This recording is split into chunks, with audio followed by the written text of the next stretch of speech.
A couple weeks ago, I finished another quilt, and y'all enjoyed that last episode so much where I told you about my grandma's memory quilt that I thought maybe you'd like to hear some stories about this new memory quilt that I made for my Uncle Jim. I really just got to know my Uncle Jim here in the last few years when my grandma came to live in my childhood home. You know, he always lived in another city from us, so I just didn't know him as well as I would have liked as a kid. But 3 years ago, when grandma started living with us, I would get to see him quite a bit when he would come visit. And he had a lot of back pain, but he still loved to come just sit with us, be in the middle of it, tell stories, tell jokes. And so this quilt is an honor to his memory and his presence and the space that he's left behind. He passed away pretty unexpectedly about a month and a half ago. And so when my aunt asked me if I would make a memory quilt, didn't even hesitate. Of course, you know, I view making memory quilts almost like a spiritual gift, something that I can offer in times of need, and wouldn't have it any other way. And so I proposed that I come spend a few days with her up at her home in Western North Carolina. And we put this quilt together and she got to play a hand in it. That was the first time I've ever worked with somebody side by side on a memory quilt. And that was a fascinating experience in and of itself. I'll come back to that towards the end. But first, let's imagine a quilt together, shall we? I want you to think of this quilt like a clock. And we're going to go around the clock, counterclockwise this time. This quilt is built on top of an old quilt that I found at Goodwill. I have started salvaging baby quilts. I love finding baby quilts. And if they have the right kind of crinkle and the right kind of hand and the right kind of drape, I'll snatch them up and just use them like a applique service. I will just applique things on top and applique a backing on it and hide that quilt in the middle somewhere, you know. The fun thing about this particular quilt is it still kept the round corners that the original quilt had. And I had intended to cover the whole thing with just kind of this muslin cloth to give it a clean background. But the cloth section that I had wasn't wide enough to fill the whole back. And so there's about 18 inches running down the left-hand side of this quilt where the original blue organic checkerboard pattern shows through. And both my aunt and I agreed that that had to stay. It was just beautiful. So I love seeing that little window where the original quilt pokes through. Now, if we're thinking about this quilt like a clock, let's start around 11 o'clock because that's the most dynamic piece. I think it's probably the first piece you would notice if you were sitting here with me. And what it is a small referee's uniform, vertical black and white striped shirt and cute little white pants with a black ribbon drawstring. My aunt made those out of my Uncle Jim's old referee outfits because he was an official for the ACC for many, many years and then in the NFL for several years, but came back to ACC because he loved the community and the people there. And so this little ref uniform had to fit in. My aunt made this for her first grandson, and he wore it quite a bit. And you can see where he played in the mud and got a little dirty here and there. It's laid out on top of Uncle Jim's yellow, I don't know what you call them because I'm not a sports person, but you know how refs have those yellow flags that they fly? Well, we found one of his old yellow flags. It was still wrapped around a handful of old gravel because when you throw down the flag, it needs to have some weight to it. So the first thing we did was to open up the flag, dumping out the gravel, revealing this kind of white dust on the inside. Now that's been covered up with the ref shirt, but we know it's there. If we keep going counterclockwise around this clock of a quilt, the next thing you would see are an NFL patch when he ref for the World League and some ACC shorts that he would wear. Keep on going right below that. You see a canvas tote, a personalized tote that my aunt had made, and it shows each one of her 5 grandchildren on it. She made this years ago. And you can see each one of the grandkids in kind of this finger paint kids illustration style, and it has their names under it. So it's so sweet to think that what would they be to me?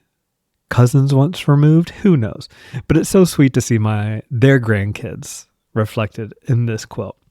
Now, right around 7 o'clock, we got a pair of red Christmas socks. I want you to imagine just a real thin pair. They've been worn a lot. Real thin pair of red socks. They got a white Christmas tree woven into them. And these were socks that Uncle Jim would wear every Christmas. And it was working with these socks that I realized I think my aunt is like a stealth artist. I think she knows, she intuits how to tell stories with fabric. So it wouldn't surprise me if she goes on to make a quilt again on her own after this. But here's how I knew. So she was helping me sew this all down. And I said, okay, how about you do the socks? Okay, so she's going to do the socks. And she sewed across the top of one of the socks, where your foot would slip in. And she's like, I don't like that. It looks too flat. And so she took the stitches out, opened up the top of the sock, creating the space for a theoretical foot to slide in. And she said, there we go. Now that's telling the story. And I'm like, oof, my aunt knows what she's doing. Keep on going. The toes of the sock point to 6 o'clock on our quilt. And there you see a purple handkerchief that Uncle Jim wore quite a bit. My cousin loved that one of the corners is frayed, showing Jim's time here on this planet. And just a tangible symbol of the impact he made in this physical world while he was here. One thing I love about this handkerchief is that it's got a series of bold parallel stripes. And so, whenever I got a stripe, I did this on the rough shirt too, I got to put a little fold in there. I love breaking up those lines and creating a new pattern.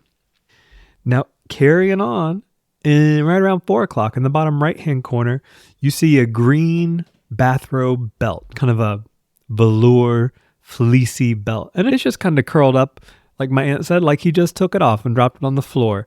If you look careful, though, we were sneakily intentional. The middle of that curl is a J for Uncle Jim. The belt sits on top of the flannel pajama bottoms that are black plaid that Uncle Jim was wearing the night that he passed away. He passed away in his sleep, super peaceful. I mean, that's the way I guess we should all hope to go, with your sweetheart laying there right beside you. Well, he was wearing these pants, and she said that was the number one piece that had to go into this quilt. So that makes up the good right half side of this quilt. One of the knees is kind of kicked up, giving it some life. You'll see in the picture once you take a look at it.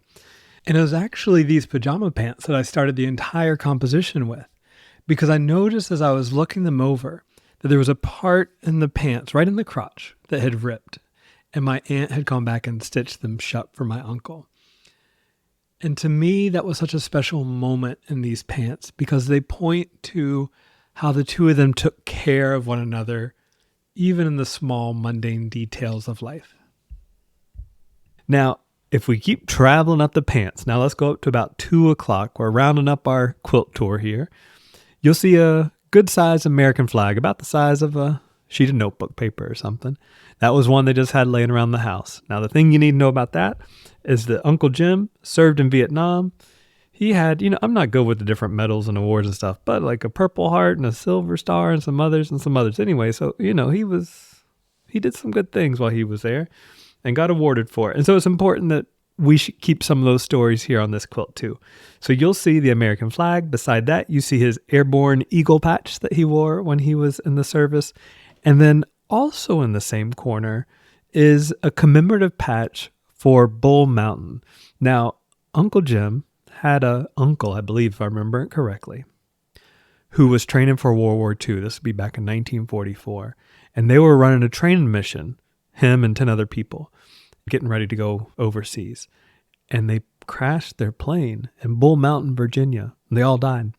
And so even 50 years later, back in 94, Uncle Jim and the rest of the family all got together and they hiked up to the top of the mountain and they had a commemoration ceremony there. All this quilt is hand stitched. Well, I'm lying to you a little bit. I use a sewing machine to attach the binding initially, but then it's hand stitched on the back. That's the only machine. The rest is all hand stitched. You got some knots here and there, of course, inspired by my friend Heidi Parks. And then on the back, if you flip it over, this is a super cozy quilt. And that's because Uncle Jim's bathrobe, the one that he wore for years, the one that has a few, don't tell anybody, cigarette burns in there. And you can see the original quilt through the holes of the cigarette burns. And I love that. So I stitched around the holes just to kind of soften it. Because you know how synthetic, plasticky, velour type fabric does when it burns, right? It gets a little hard and crusty. So I stitched over it to try to soften that. So most of it is Uncle Jim's green plush bathrobe. And then it's framed on the top and the bottom sides with a beige fleece vest that he would wear all the time. In fact, when we were on FaceTime one night with my cousin and her kid, and he looked at that and said, "Is that Chop Chop's vest?" I mean, just instantly recognized it. Now, why is he called Chop Chop?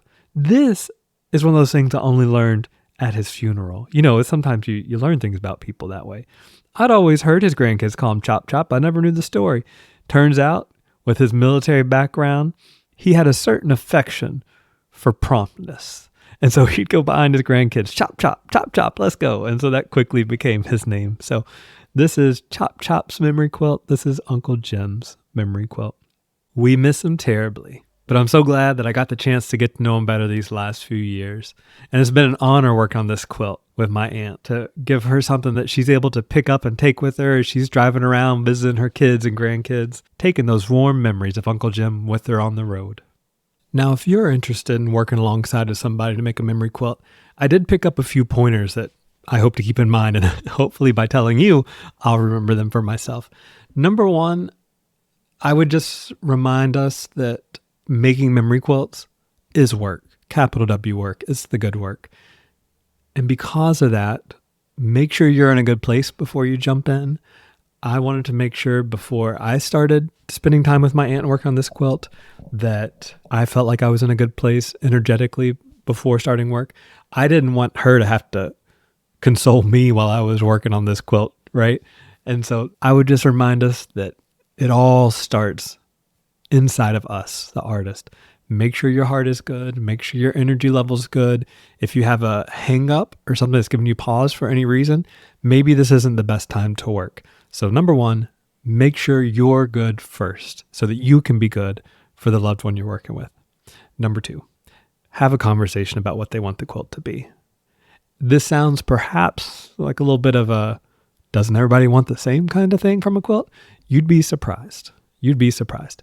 So ask them what they want the quilt to be so that you can begin orienting yourselves in that same direction as you work together.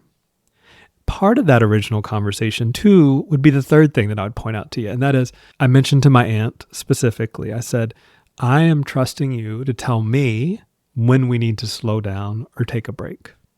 And saying that, putting that out in the air, made me feel like I could trust our process together, knowing that she knew and I knew that she was in the driver's seat, right? And there was a couple of points where we just had to pack it up and put it away for a while. That's okay, because we would come back at a time that felt good later, and we carried on with the work. Now, when it came time to actually sew, I would recommend tip 4, starting small. When my aunt asked, what can I do to help? I said, well, why don't you pick apart this canvas bag, the one I was telling you about with the grandkids on it? And that was intentional because it was not one of her husband's garments, which would be so emotionally charged. It was a bag that she had bought for herself and that reminded her of an ongoing source of joy, pride, and comfort for her. So she sat there probably unpicking that thing for an hour or so while I was doing other work. And that's okay, right? These things move at the speed of humans. They can take the time they need to take.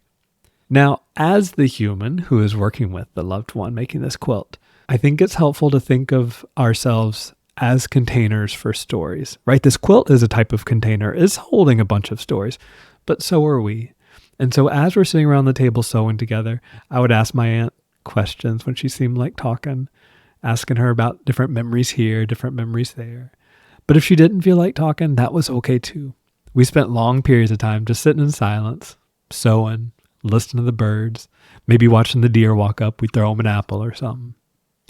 And then lastly, one thing that is key to me, but can be difficult to maneuver, it takes some delicacy, is the idea of maintaining your own artistic integrity when you're working on such a meaningful project like this. I have made too many quilts than I care to think about where I felt like I sacrificed or surrendered my vision or my understanding of what fabric can do and what fabric can be. Remember that you are the artist. You have more time thinking intentionally about fabric than the person you work with, more than likely.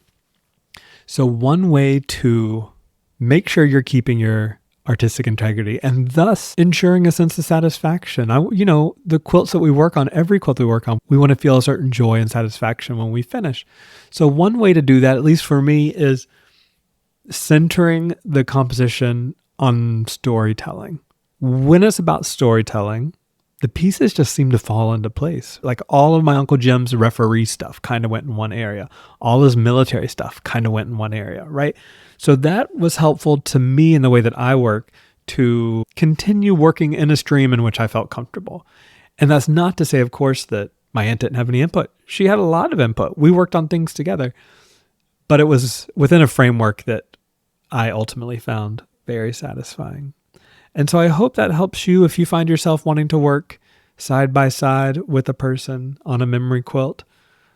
It's not the easiest thing, but it brought me a lot of joy, and I wouldn't have it any other way.